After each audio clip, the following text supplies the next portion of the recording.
Hello friends, welcome back. In this session, we'll clearly understand how do we get a 4 to 1 multiplexer working, and also how do we design and implement a 4 to 1 multiplexer with Verilog. I'm going to tell it all very clearly with code and demo, so I hope you'll definitely like it and understand it. Well, what is a multiplexer? It is a combinational circuit which has got multiple binary inputs and one output. We can see that here I've got 4 inputs and we have got one output here, and that is why it is referred as multiplexer.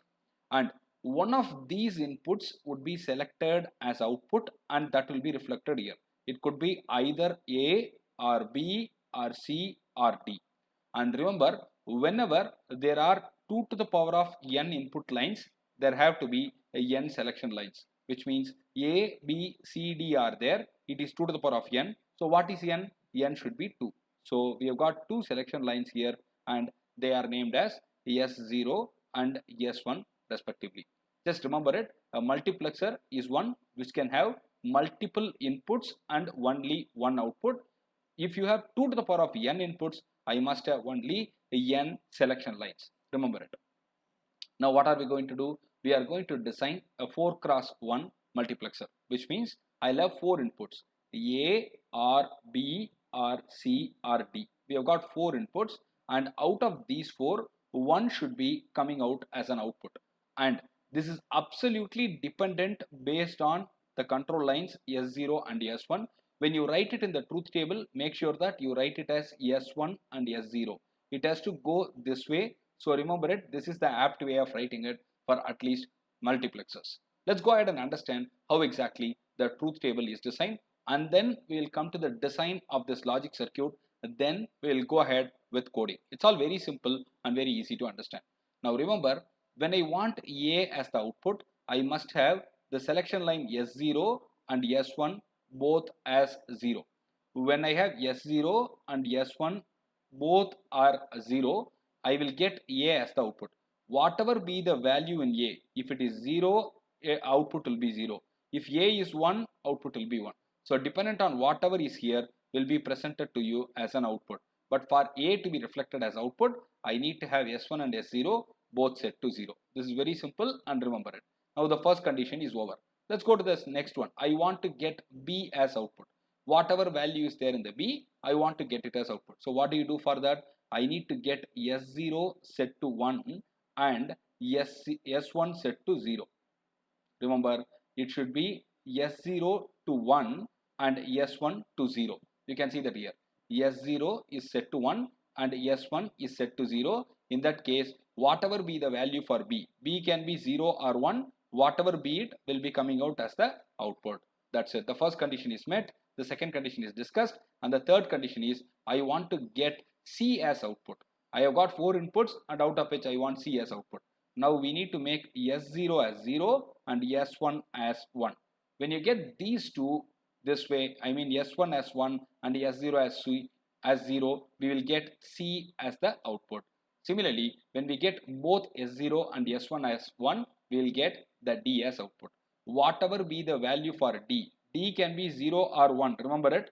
Whatever be the value for D, it will be presented as the output Z in our case. Z is the output here, and that's the way the multiplexer works. We have designed, we have understood the truth table of 4 cross 1 multiplexer.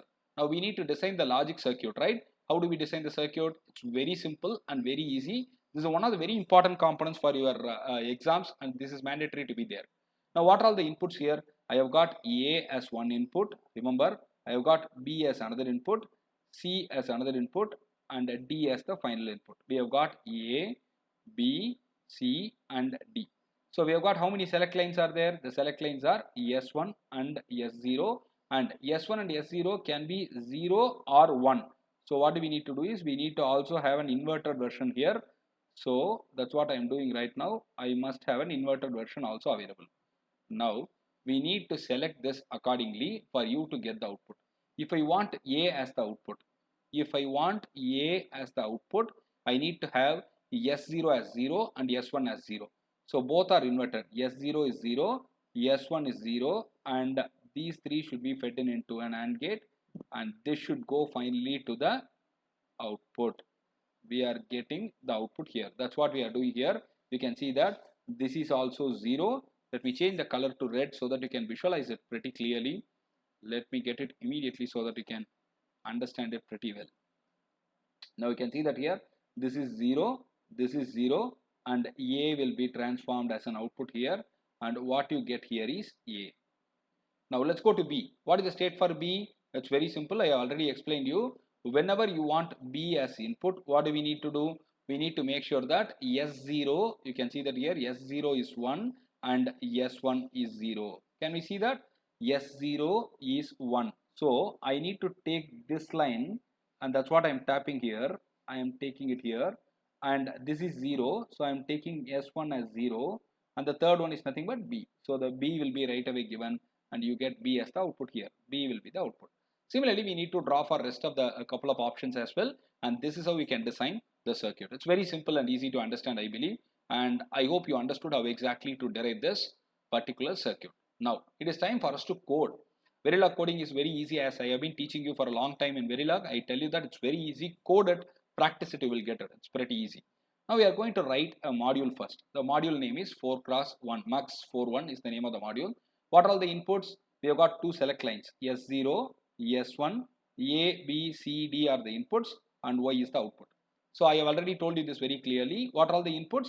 S0, S1, A, B, C, and D. That's all. So what is the only output here? Y. So what do you mean by that? I will get Y assigned with the result.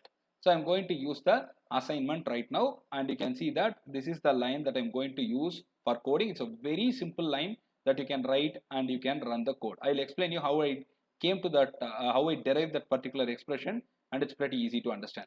Now you can see that here, when S1 is 0, not of S1, when S2 is S0 is 0, not of S0, and A. So you can see that here, S0 and S1 both are 0, I get A as the output.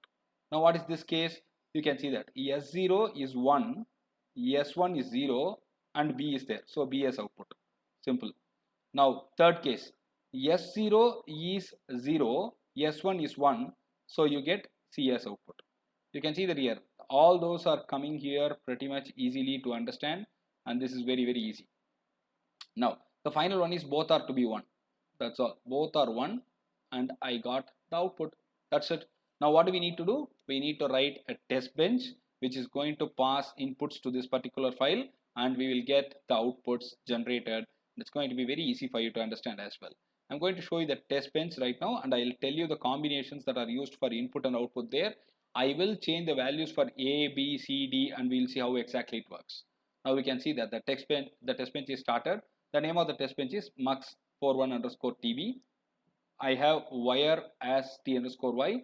I use register, and you can see that I have created an instance. This is instantiation, and I relate everything properly. B to TB, A to TA, Y to TY. Everything is related properly here. Now what do? I start monitoring. Now I need to use monitor. Whenever there is a change in any of these values, I'll have to print it and I'll get it updated. That's it. Now what is the first case? The first scenario is going to be this. I'm going to have S0, S1 and all the 4 inputs 0. I'm going to have S0 and S1 and all the 4 inputs 0. When S0 and S1 are both 0, what should be the output? You can see that here A will be the output. So in this case, what is the value for A?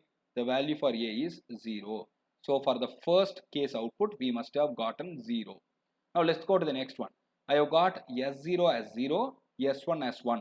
Whenever you have S0 as 0 and S1 as 1, you get C as output. You can see that here. You refer truth table for everything. It's very easy. S0 as 0 and S1 as 1. You can see that here. S0 0 and S1 1. So C must be the output. So what is the value for C? A is 0, B is 0, C is 0, D is 0. So here also it is going to be 0. Now I have taken all possible combinations here so that you can realize it. I am going to go to some random combination here. We will see. S0 is 1, S1 is 0. So S0 1 and S1 0. So what is the cases? B is the output in that case. So we should see. What is B value? The B value is 0 here. So 0 must have been the output. Can we take this one when both are 1? You can see that here. S0 is 1 and S1 is also 1. So it will take D as the output. So output should be 1. When I ran it, I got the output successfully, and I'm going to validate it right now. I have got A, B, C, D out here. This is selection lines that we are having, and you can see that when both are 0, the output is A. So A is moved here. You can see the order here. So it's very important for you to write the order here also. S0, S1. It's very important. So now if you can see here, let's go to the randomly, let's go to some option here.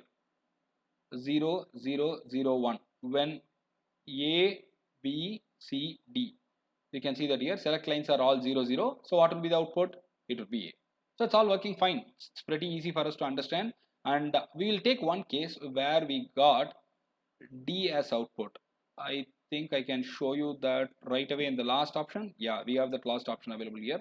When both the options are 1, both the select lines are 1, you can see that D will be the output. So 0 has been generated as the output. That's all. It's very simple.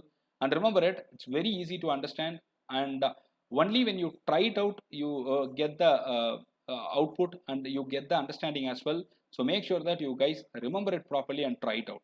S0 and S1, when they are being 1 and 0, we'll consider a case 1, 0 is there. So it is S0 and S1. S0 is 1 and S1 is 0. So B is the output. You can see that here B is the output. That's all. B is generated as the output. That's very simple. So you can test out all the conditions and all the outputs possible. And if you have any queries, you can reach me out. I'm going to run the code for you so that you can understand and visualize it as well. I'm going to run it. Yes, I have compiled it. It's working fine. VVP test. That's it. It has run. All the combinations are tested. Last case, when the inputs are all 1, 1, 1, 1, A, B, C, D is all 1. Select lines are 1, 1. D will be taken as the output, and you got it here. That's it. You can test the first condition also so that you get a clear understanding of if it is working fine. All of them are 0. So select lines are 0, 0. So A should be the output. I hope you understood it clearly. If you have any queries, you can reach me out through the comment section. I'll be happy to help you. Thank you.